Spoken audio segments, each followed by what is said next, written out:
জয় গুরু। আজ ইংরেজি নববর্ষ, সকলের জন্য আমার পরম পিতার চরণে আন্তরিক মঙ্গল কামনা। সবাই ভালো থাকুক, সবাই পরিবার পরিজন, আয় রোজগার সমস্ত নিয়ে তারা ভালো থাকুক, এই প্রার্থনা। আমি দেশের 2 জায়গা থেকে ঘুরে এলাম, আসাম, উড়িষ্যা, সব মিলিয়ে প্রায় 1 মাসের মতন, 1 মাসের অধিক এই যাত্রার মধ্যে বহু মানুষের সাথে দেখা, অনেক মানুষ, অনেক জায়গা, তারা তাদের মতন করে ঠাকুরের কাজ করছেন। চারিদিকেই এরকম করে কাজ উঠছে। কাজের প্রভাবে বহু মানুষের সাথে বহু দেখা হলো। অনেক পুরনো মানুষ যাদের বৃদ্ধ হয়ে গেছেন, বার্ধক্য ধরেছে, তারাও তাদের মতন চেষ্টা করে চলেছেন সর্বত্র, সব জায়গায়।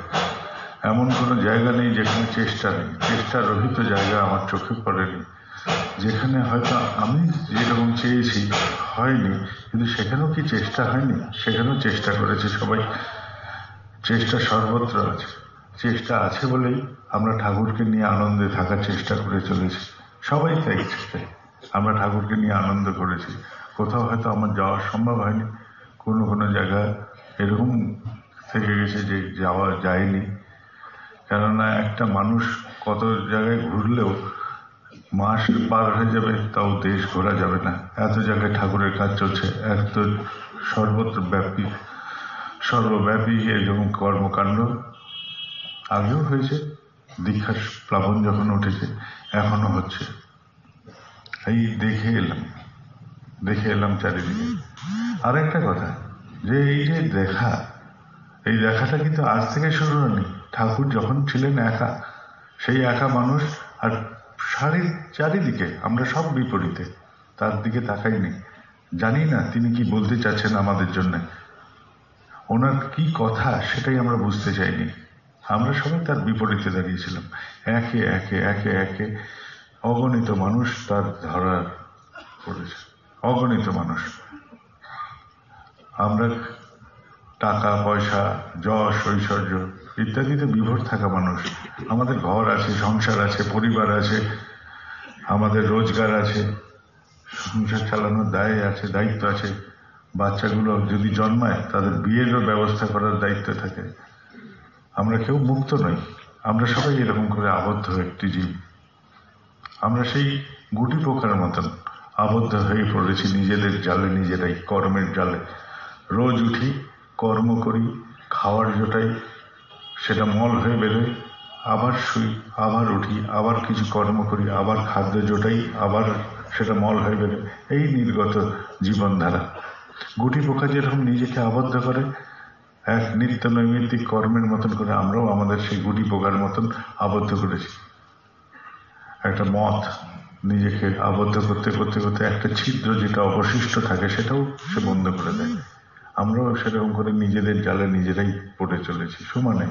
এই তার মধ্যে এক বিন্দু যে ফাঁকা রাখার চেষ্টা করি, গুটি পোকার মধ্যে সম্পূর্ণ বন্ধ করে দিই না নিজেকে, সেটাই আমাদের ঠাকুর। ওই যে আশার কিরণ এক বিন্দু হয়ে আমার জীবনে এসে উপস্থিত হয়। আমি মনে করি না, এটা বন্ধ করলে আমার নিঃশ্বাস বন্ধ হয়ে যাবে, পারবো না। জানিয়ে আমরা থাকি, যা নিয়ে থাকি, উপার্জন, পরিবার, কর্ম, সবকিছু একদিন করে চলে যায়।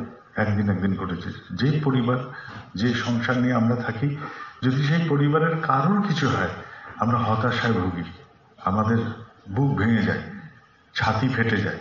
আমার জন্ম দেওয়ার সন্তান আমার সামনে যখন মারা গেল, তখন আমার বুক ফেটে যেতে পারে, কিন্তু তাও আমি বেঁচে থাকি কি নিয়ে? না, ঠাকুর আছেন। আমি এটাই তখন আমার কাছে একমাত্র, এক এবং অদ্বিতীয় সেই আস্থাস্থল, যেখানে আমাকে আটকে রাখে যে না, তুই পড়িস না, তুই ধরে রাখ, এখনো তোর আশা আছে। তোর জীবন যখন আছে, এই জীবন দিয়ে তুই কিছু করতে পারবি। এই কিরণ এই আমাকে দেয়।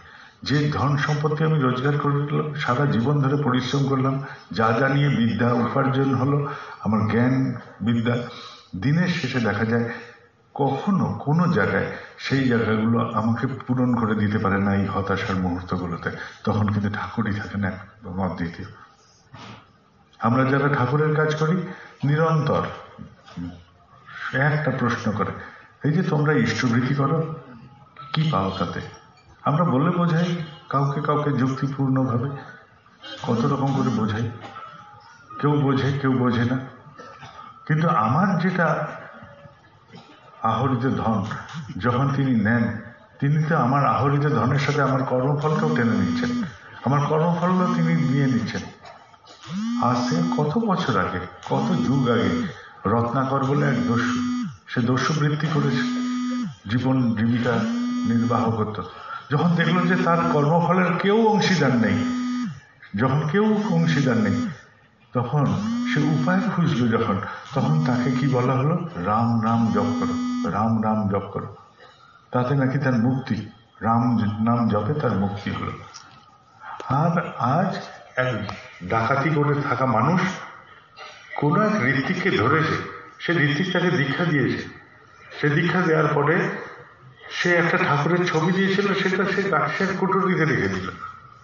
আর সেখানে রেখে দিয়ে সে ডাকাতি, যে দস্যুবৃত্তি তাই করে চলেছে। কোন এক ঠাকুরের মানুষ তাকে একদিন বলল যে তুমি এরকম করে ঠাকুরকে এরকম করে রেখেছো গাছের কুটুরিতে, একটা ঘর বানাতে পারছো না? বলে কে জমি দেবে? সে ব্যবস্থা করলো, জমির ব্যবস্থা হলো। তার জমি যখন হলো, শর্ত একটাই রাখলো, এই ডাকাতির পয়সায় ঠাকুর ঘর হবে না, তোমাকে ভিক্ষা করে দুয়ারে দুয়ারে হাত পেতে তোমাকে এই ঘর নির্মাণ করতে হবে। ডাকাত চললো সেই ভিক্ষা করতে, সে ডাকাতি ভুলে গেল। ওই ভিক্ষা করতে গিয়ে ডাকাতি ভুলে গিয়ে সে পরিবর্তিত হয়ে গেল, তার সমস্ত সত্তার পরিবর্তন হয়ে গেল। কোথায় নাম জপ? তুমি তো আমাকে বিভোর করে দিলে। কোথায় নাম জপের গল্পগুলি? এসছে এখানে এক মাতাল, তার বউ গেছে, বাচ্চারা গেছে, পরিবার গেছে, চাকরি গেছে, কিচ্ছু নেই, নিঃস্ব হয়ে গেছে। একবারে মদ খেতে খেতে খেতে পাঠিয়ে দিলাম তাকে তার স্থানে। সেখানে কোনো ঠাকুরের রীতি তাকে ধরেছে, বলে চল বেটা, দীক্ষাপত্রের কাজ চলছে, চল। জোর করে নিয়ে যায়, জোর করে নিয়ে যায়, জোর করে নিয়ে যায়। সেই মাতাল পরিবর্তিত হয়ে গেল। আজ তার চাকরি হলো, তার জীবন ফিরে এলো, জীবনটা তার গতিতে পেয়ে গেল, গতি পেয়ে গেল। সে শেষ হয়ে যাওয়া জীবন, এটা তো তোমারই দেওয়া, তোমারই দেওয়া।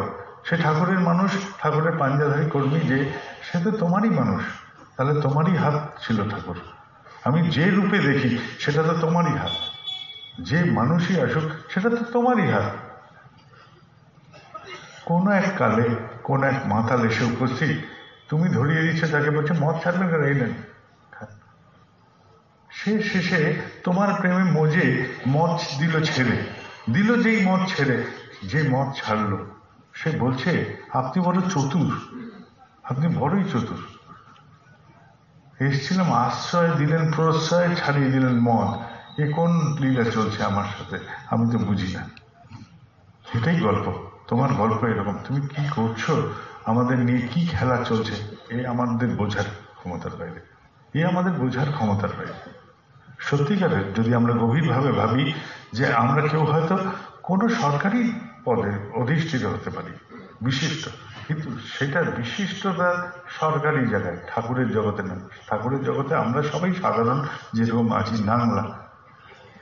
আমাদের বিশিষ্টতা একমাত্র তোমার ভালোবাসায় যদি ভালোবাসতে পারি এক বিন্দু, সেটাই আমার বিশিষ্টতা হতে পারে। এ ভিন্ন আর কোনো বিশিষ্টতার কোনো স্থান আমাদের মধ্যে নেই মনে হয়। উনি সরকারের বিশেষ পদে আছেন তাই বিশিষ্ট কর্মী হতে পারেন না, উনি সরকারের বিশিষ্ট কর্মী, কিন্তু ঠাকুরের একটি মানুষ, এইটা হতে পারে। ঠাকুরের বিশিষ্ট কর্মী যদি হতে হয় তাহলে তার রূপ আলাদা হবে। কথায় আছে বীর ভোগ্যা বসুন্ধরা, এই কথা ঠিক। বিশ্বাস, নির্ভরতা, আত্মত্যাগ, এই হচ্ছে বীরের লক্ষণ। তাই বীরত্বের লক্ষণ যদি এটাই তিনটে হয়, তাহলে কখনো ভেবে দেখেছি বীর ভোগ্যা বসুন্ধরা কিসের? বীর ভোগ্যা বসুন্ধরা, বীর কথাটার যদি আক্ষরিকভাবে দেখা যায়, বীর মানে শুধু যুদ্ধবীর নয়, অসামান্য কর্মীকেও বীর বলা হয়, তাহলে অসামান্য কর্মী। আর বসুন্ধরা, যে আমাকে ধারণ করে রক্ষা করে, তারই নাম বসুন্ধরা। যা আমাকে ধারণ করে রক্ষা করে, পরম দয়াল তুমি আমাকে ধারণ করে রেখেছো, তুমি আমাকে রক্ষা করছো, তাহলে তুমি আমার বসুন্ধরা। তাহলে তোমাকে আমি উপভোগ করতে পারি তখনই যদি আমি অসামান্য কর্মী হই। আর অসামান্য কর্মীর লক্ষণ কি? অসামান্য কর্মীর কাছে বিশ্বাস। আমার মনোবিকার উপস্থিত হয় না তোমার হয়ে ওঠার উপরে, তোমার হয়ে ওঠার জন্য আমার মনোবিকার উপস্থিতি হয় না। এটাই হচ্ছে বিশ্বাসের নির্ভরতা। আমার যাই আসুক, ঝড় ঝঞ্ঝাট, বিপদ আপদ, আপনজনের বিচ্ছেদ, আমার অর্থনৈতিক দুর্গতি, আমার আস্থা তোমাতে নড়ে না। এটার নাম নির্ভরতা। আর আত্মত্যাগ, আত্মত্যাগ মানে প্রাণ ত্যাগ না, অহংকার ত্যাগ। আমার স্বীয় অহংকারকে যখন আমি ছেড়ে দিতে পারি, তোমার প্রতিষ্ঠার জন্য আমার কোনো অহংকার নেই, তোমার জন্য আমি ওর পায়ে ধরে নিতে পারি, তাহলে আমার আত্মত্যাগ হয়ে গেছে। আর এই তিনটেই হচ্ছে বীরের লক্ষণ, এই তিনটেই হচ্ছে অসামান্য কর্মীর লক্ষণ। এবং এই অসামান্য কর্মীরাই কেবল তোমাকে উপভোগ করতে পারবে, এটাই হচ্ছে কথা। অসামান্য কর্মীরাই কেবল করতে পারবে। যার মনোবিকার উপস্থিত হয় না, তোমার হয়ে ওঠার জন্য কারোর মনের মধ্যে কোনো রকম অন্য গল্প আসে না, তোমার আমি, শুধু তোমার। আর যেখানে আমার যা কিছু ওলট পালট হয়ে যাক, আমার তাতেও তোমার প্রতি আস্থা টলে না, তার মানে হচ্ছে নির্ভরতা। যাই হোক, যেমনই হোক, আমি তোমাতে অচ্যুত একদম। আর আমার সব নিয়ে, আমার যা কিছু আছে সব নিয়ে তোমার। আর আত্মত্যাগ মানে আমার কোনো অহংকার নেই, আমি কেন লড়তে যাব তোমার সাথে? তুমি যদি এই পোস্ট বা এই অধিকার নিয়ে খুশি থাকো, তাহলে থাকো খুশি, আমি পাশে দাঁড়িয়ে তোমার উপভোগ করবো, তোমার চলারটাকে উপভোগ করবো, তোমার অহংকারকে উপভোগ করবো, তোমার যা নিয়ে আছে তো তুমি সেটাকে আমি উপভোগ করে নেবো। কারণ আমি ঠাকুরের হতে পারি। এইটাই হচ্ছে গল্প। এই অসামান্য কর্মীরাই কেবল তোমাকে উপভোগ করতে পারবে, এটি অসামান্য কর্মীর লক্ষণ। এই মঞ্চে, এইখানে, এই সভায় দুদিন ধরে নানান রকম কথা হয়েছে। ছোটবেলায় ছোট্ট একটা গল্প পড়েছিলাম, ছোট্ট গল্প। এক সিংহের বাচ্চা হারিয়ে গেছে, জঙ্গলের মধ্যে হারিয়ে গিয়ে ভেড়ার পালের মধ্যে গিয়ে পড়েছে। ভেড়ার পালের মধ্যে সে মানুষ হয়েছে, ভেড়ার পালের মধ্যে মানুষ হয়ে সে ভেড়ার মতনই ঘাস খায়, ভেড়ার সাথেই ঘুরে বেড়ায়। আসল সিংহ কোনো সময় ক্ষুধার্ত হয়ে ভেড়ার পালকে দিল আক্রমণ করে। আক্রমণ করতে গিয়ে দেখে যে ভেড়ার পাল দৌড়াচ্ছে পাই পাই করে, তার সাথে একটা সিংহের বাচ্চা, সেও দৌড়াচ্ছে পাই পাই করে। সিংহ তখন ভেড়ার পালকে ছেড়ে ওই সিংহটাকে ধরল গিয়ে, ধর চল বেটা, তুই বেটা সিংহের বাচ্চা, তুই ভেড়ার মধ্যে কি হতো করছে, ম্যাঁ করছে। আরে ম্যাঁ করছি, চল। বলে নদীর কাছে জলের ধারায় নিয়ে গিয়ে বলছে, দেখ তোর চেহারা, দেখ তোর চেহারা, দেখ তোর চেহারা। এই চেহারায় কোথায় ভেড়ার চেহারা লুকিয়ে আছে? আছে তো সিংহের গল্প, আছে কেবল সিংহের গল্প। সিংহ আছে তোর মধ্যে লুকিয়ে, আর তুই ভেড়ার মধ্যে ম্যাঁ করছিস। দেখে ওঠ, গর্জন করে ওঠ, তবে বুঝি সিংহের বাচ্চা। সেই বাচ্চাও হুঙ্কার দিয়ে উঠল। এই হলো সিংহের গর্জন। গল্প হলো এরকম। কিন্তু বলি কি, আমি তোমার সন্তান, পরম পিতার সন্তান। আমি বলছি মুখে পরম পিতার সন্তান, আমাকে বলতে বলছেন তিনি, বলো তুমি পরম পিতার সন্তান। আর আমি থাকছি একটা দুপে মানুষের সন্তান হয়ে। কে আমি, কারা আমরা? যদি পরম পিতার সন্তান না হই, তাহলে আমি কোন দুপে মানুষের সন্তান হয়ে আছি? যদি আমরা কর্মী হয়ে থাকি, অসামান্য কর্মীর দল, আমরা কতদিন দুপে মানুষ হয়ে থাকবো? গতকাল কি কেটেছে আমার জানার দরকার নেই, আজকে সকালটা কি কেটেছে জানার দরকার নেই, কি আড্ডা হয়েছে আমাদের মধ্যে জানার দরকার নেই, কি কথা হয়েছে জানার দরকার নেই। আমি একটাই কথা জানতে চাই, আমি পরম পিতার সন্তান কিনা। যদি হই পরম পিতার সন্তান, তাহলে গর্জে উঠুক সেই সিংহ আমার ভেতর থেকে, যে হ্যাঁ, আমি তোমাকে প্রকাশ করে ছাড়বো আমার আচরণ দিয়ে, আমার ব্যবহার দিয়ে। কি করেছি আমার জানার দরকার নেই, আমার অতীত, আমার সকালটা আমার অতীত, আমার এই মুহূর্তের আগের মুহূর্ত অব্দি অতীত। কিন্তু এই মুহূর্তটা কি বলে, অন্তর কি বলে, যে আমি পরম পিতার যদি সন্তান হই, তাহলে তোমার মতন কেন হব না? আমি কার বাচ্চা হয়ে থাকতে পারি? আমি কারুর বাচ্চা না, আমি তোমার সন্তান, আমি তোমার মতন হব। আমার ভাবনা হতে পারে মলিন, কত রকম ছবি এঁকে রেখেছি ছোটবেলা থেকে, এই মনের মধ্যে মার লাথি ওই ছবিগুলোর পেছনে। আমি তোমার মনের ছবির মতন করে চিন্তা করতে শিখি, এই মুহূর্ত থেকে শিখতে পারি। তারপরে গল্প আলাদা হয়ে যাবে, এই গল্প আর এক থাকে না। এইটাই হচ্ছে গল্প। আর এইটাই, এই যখন আমি পরম পিতাকে প্রকাশ করছি আমার আচরণ নিয়ে, বলছি পরম পিতার সন্তান, থাকছি মানুষের বাচ্চা, হতে পারবে না, পরম পিতার বাচ্চাই হতে হবে আমাদের। আর কি প্রকাশ করতে হবে তোমাকে আমার মধ্যে দিয়ে, এই যদি প্রকাশ করি তবে হলো ঠাকুরত্ব জায়গা। না তো ঠাকুরত্ব বলে কিচ্ছু নেই, আর না ঠাকুর আছে না কিছু আছে, শুধু আমরা মেকি একটি ঘটনার সাক্ষী হয়ে থাকলাম এই জীবনটা। আর এই মেকিত্ব আমাদের প্রত্যেকের মধ্যে চালিয়ে যেতে পারে, চালিয়ে যেতে পারে। আমি অকপট তোমার কিনা, এই গল্পটাই থাক, এই গল্পটা নিয়ে আমরা বাড়ি ফিরি, হয়ে যাক, দেখা যাক না, চেষ্টা তো করি। আমাকে জিজ্ঞেস করছে, ইংল্যান্ড থেকে এসছেন, ইউকে থেকে, দাদা আপনি ওঠেন কখন? আমি বললাম আমি এইরকম টাইমে উঠে পড়ি, যখনই শুই আমি এইরকম টাইমে উঠি।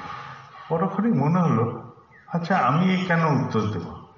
আমি তাকে তো বলতেই পারতাম যে আমি কখন উঠি আমাকে জিজ্ঞেস করবে না, আমার বউ আছে, ওখানে গিয়ে জিজ্ঞেস করে আসো তো যে আমি কটায় উঠি আর আমি কি কি করি ঘরের অন্দরমহলে, তাহলে তুমি বুঝে নেবে আমি অকপট কিনা।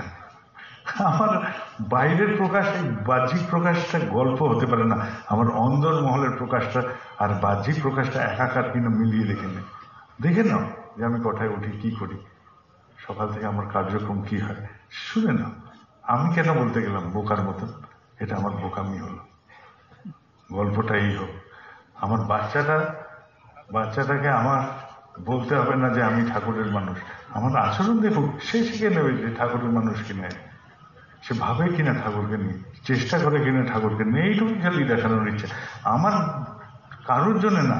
আমার ঘরের ওই বাচ্চাটাকে আমার আচরণ করে দেখিয়ে দিতে হবে যে আমি কি। আমি যদি না দেখাই তাহলে ওর চোখে চোখ রাখবো কি করে, ওর চোখে চোখ রাখবো কি করে? আমি ভেজাল মানুষ যদি হই, সামনে যদি বড় বড় কথা বলে থাকি, তাহলে সবচেয়ে ভেজাল আগে প্রকাশ পাবে আমার সন্তানটার কাছে, আমার বউয়ের কাছে। সেখানে যদি ভেজাল হয়ে থাকি তাহলে তাদের শ্রদ্ধা এক বিন্দু আমার প্রতি জাগলো না, আমার চেষ্টা এক বিন্দু তাকে উদ্দীপ্ত করেনি। আর আমি বাইরে গিয়ে ঠাকুরের কথা বলবো এক বিন্দু, একটা বিন্দু, এইটুকুই গল্প। এইটাই হচ্ছে পরম পিতার মানুষের গল্প, আর কিছু নেই। আমরা সবাই সংসারের মানুষ, আমরা সংসারে থাকি, আয় উপার্জন নিয়ে থাকি, আমাদের ঘর সংসার পরিবারের দায় দায়িত্ব নিয়ে থাকি, আর এই নিয়ে কাটাই। আর তুমি আসো আমার কাছে, আমার ঘরে ঠাকুরের আসন দেখেছ? আরে আসন কি দেখাবি রে, তুই দেখা, তোকে তুই আসন দেখাচ্ছিস, কত সুন্দর আসন করেছিস, দেখো আমার ঠাকুর ঘর, দেখো আমার মন্দির। কি মন্দির, কোথাকার মন্দির? আমি তো কত জায়গায় গিয়ে এবার জিজ্ঞেস করলাম যে ভাই তোমাদের মন্দিরে যত লোক আজ আছো উপস্থিত, তার থেকে কি পাড়ার মুদিখানায় সারা বছর বেশি লোক যায় না? কি ঠাকুরের মন্দির হয়েছে যেখানে কোনো লোকই আসে না? আমাকে দেখানোর জন্য এত ভিড়, আর সারা বছর ফাঁকা পড়ে থাকেন ঠাকুর। আমি প্রণাম করছি, ঠাকুরের ছবির দিকে থাকি, বিগ্রহের দিকে থাকি, আমি বলছি কোথায় আছো তুমি ঠাকুর, এ কি করেছি আমি তোমাকে নিয়ে, এ কি জ্বালা তোমার যে একা তুমি সারাক্ষণ পড়ে থাকো। ওই পুরোহিত যদি ঘুম থেকে উঠলো সে প্রার্থনা করে, আর কেউ নাই, সংকল্প নাই আমাদের।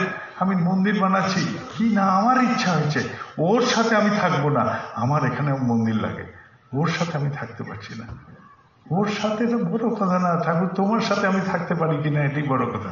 এই যে স্বীয় অহংকার ত্যাগ করতে পারিনি, তাই আমার জন্য একটা মন্দির লাগে, আমারও একটা কেন্দ্র লাগে, আমারও পিছনে ডানা লাগে, এই লাগে। দেখাতে হবে যে আমার সাথে কত মানুষ আছে। ব্যক্তিত্ব এটা হচ্ছে সবচেয়ে বড় সম্পদ আমাদের হতে পারে।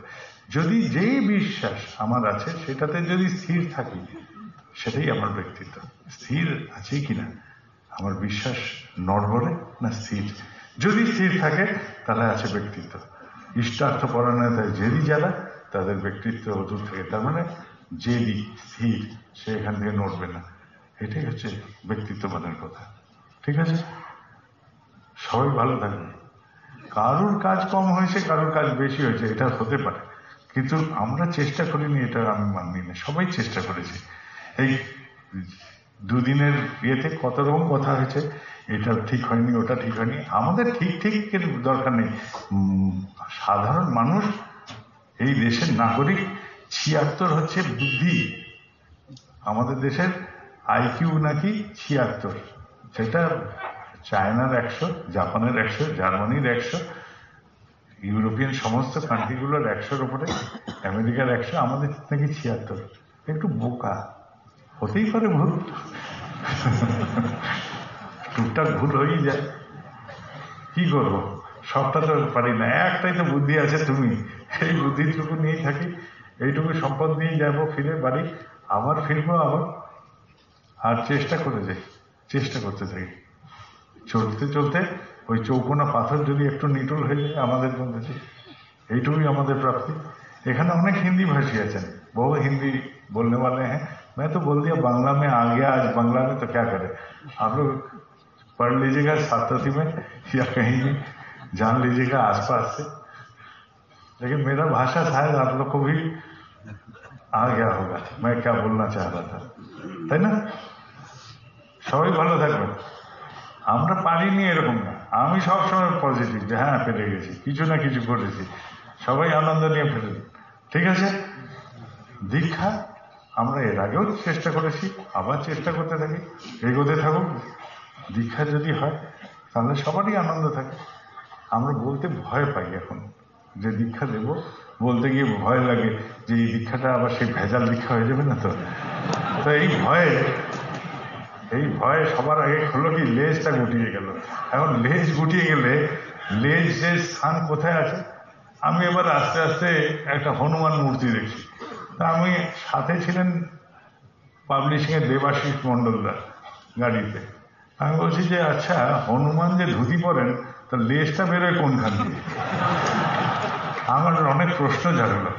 তো এখন যদি আমাদের লেজ গুটিয়ে যায় তাহলে রাখবো কোথায়? ধুতি পরে সব কর্মীরা চলে, তো সে বড় বিড়ম্বনা করে, গতি সেই জন্য মন্থর হয়ে যাবে, আমরা পারবো না। তার চেয়ে সহজ কথা, ফিলান্থ্রপিতে একটা জায়গা আছে, ফিলান্থ্রপিতে এখানে দীক্ষাপথে কাজ হয়। ওই নাম্বারটা যদি সম্ভব হয় আমি বলবো যে নেটে দিয়ে দিতে, সবাই সব কর্মীরা নিয়ে নেবেন। ওই দীক্ষাপথের এন্ট্রি যেখানে হচ্ছে সেখানে খালি ফোন করে নেবেন যে এই মানুষটি দীক্ষা নিয়েছেন বলছেন বা এরকম করেছেন। এখানে কত লোক আসে তাদের ঠিকঠাক করে দেওয়া যায়। 3 বছরের দীক্ষা নিয়েছে, এরকম হয়েছে, 3 বছর বয়সে হয়নি দীক্ষা, সে নাম নিয়েছে, তারপর সে ভেবেছে দীক্ষা হয়ে গেছে, সস্তনী হয়ে গেছে, পরে এসে বললো যে আমার দীক্ষার তো ইয়ে পাচ্ছি না, তারপরে আবার দীক্ষা হলো, এরকম হয়েছে। দিয়ে দেবেন দীক্ষা, একদম ভয় পাবেন না। আরে রাইট রং বলে কিছু নেই, সব রাইট, ঠাকুরের দরবার এটা, কোনো রঙের বিষয় না, সব আমরা পারবো, পেরে যাই, করতে থাকি একদম। এই ভয়ের চোটে আমাদের সবচেয়ে বড় ধরে গেছে ভয়, যে যদি আমাদের নম্বর কাটা যায়, কোনো নম্বর কাটাকাটি নেই, আমি আছি পাশে, সোজা চলে যাবে। ঠিক আছে, প্রাণ খুলে কাজ করেন, যেটা ইচ্ছে করতে থাকেন, ভুল ভ্রান্তি সব আমি বুক পেতে নেবো, আমি ঠিক করবো, চিন্তা করবেন না, এগিয়ে যান। যদি হয়ে থাকে সেটাকে আমরা ক্যান্সেল করে নেব, কিচ্ছু দরকার নেই। যদি হয়েও থাকে, এটাতে কোনো নম্বর কাটাকাটির ভয় পাবেন না, আমি আছি তো। ঠিক আছে, জয় গুরু। ঠিক আছে, নিশ্চিন্ত হয়ে, মাথার উপর এত বোঝ, এই কার্যালয় সেই কার্যালয়, মন্দির পরিচালনা এই পরিচালনা, একটা ভালো কথা বল, এসব তো গেল, নির্ভয়ে এগোবো, এইটুকুই ঠিক থাকলো। না তো লেজটা আবার কোথায় ঢুকবে, ধুতির মধ্যে লেজ দেখাবো, একটু বিড়ম্বনা। ভালো কথাটা হচ্ছে, একটা জায়গায় সব আসে, কেন্দ্র মন্দিরে আসে, আমি বলি যে দেখুন, নানা রকম উদ্ভাবন করে করে চলতে হয়। মন্দির কেন্দ্র পরিচালনার সময় উদ্ভাবন বুদ্ধি রাখতে হয়। তো এক জায়গায় আমি বললাম যে আচ্ছা, আপনাদের সবসময় কর্মীদেরই পরিচালনায় থাকতে হয় কেন পাঞ্জাধারীদের? এই শুনে এইবার প্রথম একটি কর্মী বৈঠক হলো, পরিচালক সৃষ্টি হচ্ছে সেই মন্দির পরিচালনা, চারিপাশে খবর গেল আমাদের বরাকভ্যালির করিমগঞ্জে। সেখানে সমস্ত উপযোজক কেন্দ্রের ভিত্তিতে ঠিক করা হলো কে কে ভালো মানুষ আছে, সবাইকে নিয়ে একটা মিটিং বসলো, কেউ পাঞ্জাধারী থাকবে, এবং পরিচালনার সময় তিনটে ব্যক্তিকে নির্বাচন করতে হবে যার মধ্যে অচ্যুতভাবে ইষ্টনিষ্ঠা একদম, সে টাকা ছোবে না। আরেকজনকে যার কোনো অহং থাকবে না, যে তার কাছে হিসাব চাইলে তার অপমান লাগছে, তার থাকবে একদম অচ্যুত ইষ্টনিষ্ঠ, কিন্তু তার অহংকারও পরিমিত থাকতে হবে। আর তৃতীয় জন যিনি হিসাব নিয়ে যাবেন। সেই বৈঠকে, যেখানে এই মন্দির পরিচালনার বৈঠক হচ্ছে, সেখানে অনেকগুলো পাঞ্জাবি কর্মীরা উপস্থিত, তারা বসে আছেন। আর কাকে নিমন্ত্রণ করেছেন? শহরের গণ্যমান্য অধিক্ষিত মানুষরা আছে, তারা বসে দেখছে। এবং সেই বসার মধ্যে নির্বাচিত হলো যে ইনি পরিচালনা করবেন, ইনি অর্থ ব্যবস্থাগুলো দেখবেন, আর ইনি হিসাব নিয়ে আসবেন। আর একটা পাঞ্জাধারী কর্মীও ওই কমিটির মধ্যে থাকলেন না। এই দেখে শহরের যারা বিশিষ্ট জন, তারা বলছে আপনারা এরকম করে ঠাকুরের কাজ করেন, আপনারা এরকম, মানে শ্রদ্ধায় তাদের মাথার নিচু হয়ে আসছে, নমন এসে যাচ্ছে। এইটাই এই কয়েকদিন আগে এসছে আমার কাছে। আমি বললাম কি, শুধু তোমরা আসবে কেন গুরু ভাইরা, তোমরা অদীক্ষিতদের চেনা পরিচিতদের ডাকো। শুনলাম যে প্রচুর অদীক্ষিত মানুষ এসছে, আমি তাদের দিলাম বকা, ফ্রিতে ঠাকুরের খাওয়ার খাওয়াবে, তাদের সাথে একটা ঠাকুরের কথা বলেছ, শুধু ভান্ডারার প্রসাদ খাওয়াতে ডেকেছ অদীক্ষিতদের, এইটা আমি মানতে পারি না। তুমি বলনি কেন বসে বসে, তোমরা যারা ছিলে দীক্ষিত তাদের কেন যাজন করনি যে আমি ঠাকুর নিয়ে কেমন ভাবে চলছি, এই কথাটা অন্তত তাদের মনে ঢোকাও যে আমরা কেমন ভাবে চলছি। এই কথার পৃষ্ঠে যখন কথা এগোতে থাকবে, কত লোক ওদের মধ্যে থেকে দীক্ষা নিত, সৎনাম নিত। আমরা সেই চান্সগুলোকে মিস করছি। আমি টানছি না, হাত ধরে টানছি না, আগে টানতাম, হাত ধরে টানাটানি করে বসুন বসুন, এই অসুস্থ আছি, হ্যাঁ আপনার অসুখ ঠিক হয়ে যাবে, বসুন দীক্ষা নেন, এই গল্পগুলো বন্ধ হয়েছে। কিন্তু আমি তো যথাযথ যাজন করতে পারতাম, যথাযথ যে আমি কেমন ঠাকুর নিয়ে চলছি, আমার জীবনে কি কি পরিবর্তন হচ্ছে, এই গল্পই তাকে উত্থান করতে পারতাম না। এইগুলোই তো, এইটুকুই আমরা করতে পারি। আমরা সব বিচক্ষণ মানুষ, আমরা সবাই পারবো, কেননা আমি তোমাকে অন্তত ভালোবাসি। এই পৃথিবীতে তোমার মতন আর কেউ নেই, কেউ নাই। বাজারে কত দেখবো, আগেও কত দেখেছি, কিন্তু আমার কর্মফল তুমি নিত্য গ্রহণ করো ঠাকুর, আর কেউ করে না। তুমি আমার নিত্য কর্মফল গ্রহণ করছো, আমাকে মুক্ত করে রাখছো, আমাকে বড় ভয় দাও, তুমি বড় ভয় দাও, এরকম আর কাউকে পাবো না। প্রবচন দিতে গেলে সামনে বসলে এত দেবো, মাঝখানে বসলে এত দক্ষিণা লাগবে, ওখানে বসলে এত দক্ষিণা লাগবে, শেষে বসলে এত দক্ষিণা লাগবে, কাছে এসে নিবেদন করলে এই লাগবে, ওই ঘরে গিয়ে নিবেদন করলে এই লাগবে। এই তো আমাদের গল্প প্রভু। আর তুমি খালি গায়ে বসা, একটা টিনের ঘর, সাধারণ মেঝে, তার থেকে আমাদেরই ঘরের হয়তো মেঝেগুলো অনেক চকচকে থাকে। কত মন্দিরে যাই বলি এ তো রাজপ্রাসাদ, আর যেখানে আমার ঠাকুর থাকেন টিনের ঘর, খালি গা, একটা না ঘড়ি না গয়না, কিছু নেই। আর তার লাগবে বিশ্ব দুনিয়ার মালিক, তার লাগবে টাকা, আমাদের কোনো টাকার বিষয় নেই, কোনো টাকার বিষয় নেই। কত লোক আছে গরিব, ইষ্টভীতি করবো কি করে, এই উত্থান করে আমরা ঘাবড়ে যাই। সত্যি তো গরিব মানুষ। আমার একটা প্রশ্ন, তুই গরিব হতে পারিস, ভিক্ষা করে তো তুই খাস, এতটুকু তো ভিক্ষা করিস তুই। এই যে ভিক্ষা করলেই তার থেকে এইটুকু দানা তুলে দে। আছে রবীন্দ্রনাথের কবিতায়, এলো সেই সুবর্ণ রথে চেপে দেবতার মতন মানুষ, ভাবলাম ভিক্ষার মিলবে কত, এগিয়ে গেল নগর ভিখারি, সেখানে উল্টে নেমে এলো সেই দেবতা, এসে বলে যে তুই আমাকে দে ভিক্ষা। যে হাত পাতলো, ঝোলা থেকে দিল একখানি দানা তুলে তার হাতে।